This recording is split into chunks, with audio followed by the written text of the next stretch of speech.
Assalamualaikum warahmatullahi wabarakatuh. Perkenalkan, nama saya Zija Pratiwi, NIM 2200269, Prodi Administrasi Pendidikan. Di sini saya akan menjelaskan materi tentang motivasi dalam kepemimpinan di mata kuliah Kepemimpinan Pendidikan. Arti dari motivasi dalam kepemimpinan adalah proses pemimpinan. Berapapun kemampuan kita memotivasikan, meyakinkan, atau menarik energi orang lain agar mau melakukan loyalitas terbaik. Ada beberapa ciri dari anggota yang kita pimpin kalau ingin melihat orang yang termotivasi atau tidak dengan kepemimpinan, di antara lain yaitu 1. Mampu bekerja dengan senang hati. Ketika kita mengerjakan apapun dalam suatu pekerjaan yang kita pekerjaannya itu kita menyukai atau dengan senang hati kita melakukannya, itu bakalan terjadi suatu yang sangat nyaman untuk bekerja dalam pekerjaan tersebut, dan kita juga bekerja senang gitu ketika kita mendapatkan suatu pekerjaan yang pekerjaannya itu cukup sulit, tetapi kita melakukannya itu dengan senang hati. Pasti insya Allah bakalan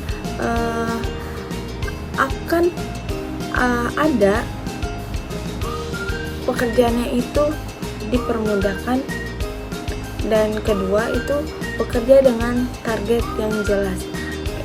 Ketika kita memiliki suatu target dalam apapun di bidang pekerjaan kita, kita ingin memiliki suatu target yang jelas. Ketika kita memiliki target yang cukup fleksibel, itu akan menyangkut di lembaga perusahaan kita akan semakin tinggi, dan potensinya juga akan naik, dan bisa membantu lembaganya dari yang sebelum-sebelumnya. Ketiga, mampu bersifat positif terhadap semua tantangan yang timbul. Ketika kita memiliki pekerjaan dan suasana di pekerjaan tersebut, di dalam ruangan tersebut, kita memiliki vibes yang positif untuk semua orang, pasti di dalam suatu ruangan di lembaga tersebut akan merasa sangat baik, dan kita memiliki suatu organisasi yang cukup luas dan memiliki tingkat yang positif, dan bisa membantu lembaganya untuk berpikir secara kritis dan positif. Selanjutnya ada berinisiatif untuk menawarkan ide-ide cemerlang. Ketika kita di dalam suatu organisasi, dan di dalam suatu organisasi itu memiliki rapat untuk lembaganya, maka ide-ide yang kita miliki di dalam diri kita untuk memberikan solusi yang terbaik untuk lembaga perusahaan kita tersebut, maka kita akan keluarkan.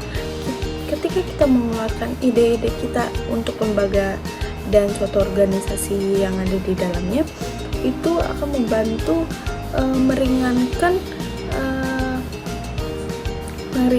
perusahaan agar mendapatkan solusi bagaimana lembaga tersebut akan lebih baik lagi di sebelum-sebelumnya. Dan yang terakhir ada karyawan yang memiliki motivasi yang tertinggi atas kepemimpinan kita. Sebab maka dari itu yang terindikasi bahwa karyawan dan pegawai bersedia ekstra bekerja tanpa dibayar. Maka indikasi orang yang cenderung mereka mau menunjukkan loyalitasnya dan mampu membela organisasi yang dimiliki oleh lembaga.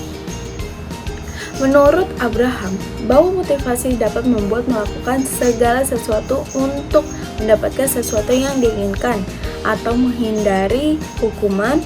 Hal ini dapat menjadi efektif jika orang dalam keadaan membutuhkan atau memang orang tersebut menjadi takut.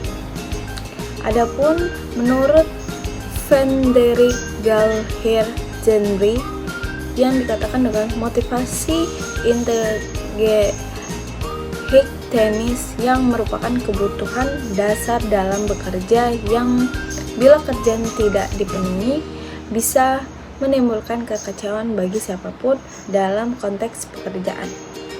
Ada beberapa fungsi untuk leader, yaitu fungsi direktif, yang dimana pimpinan secara terus-menerus menjelaskan pada bawahan dalam kaitan dengan tujuan yang dicapai, rencana tugas yang dikerjakan, serta berbagai hal yang memang perlu untuk diingatkan kepada pimpinan melalui konteks yang menganalisa yang akan terjadi serta nanti dikembangkan.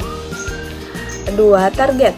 Dalam menentukan target terhadap lembaga serta dari situs yang kita mengambil langkah-langkah yang jenis. Ketiga, ada pemimpin yang berlaku adil dengan karyawan. Terus membangun ruangan kerja yang produktif dan pemimpin membangun sinergis dengan bawahan dengan kerjaan terjadwal dan mengetahui perilaku organisasi keberadaannya. Selanjutnya ada partisipasi. Pemimpin dapat berkonsultasi dengan sama-sama menanggapi untuk bertindak berforma kerja, yang artinya dalam setiap definisi oleh anggota organisasi kita harus mengoreksi berkas yang diambil atau berkasnya kembali. Terus juga ada diharapkan bahwa pemimpin harus memikirkan serta mengembangkan yang telah ada undang-undang ketenagaan kerja yang menghargai pekerjaan. Semakin tinggi loyalitas dalam pengembangan sumber daya manusia yang diberikan ketika mereka akan memberikan bermotivasi untuk melakukan yang terbaik. Mungkin itu saja motivasi dalam kepemimpinan yang saya sampaikan. Kurang lebihnya mohon maaf apabila ada perkataan atau salah perbuatan. Saya akhiri. Wassalamualaikum warahmatullahi wabarakatuh.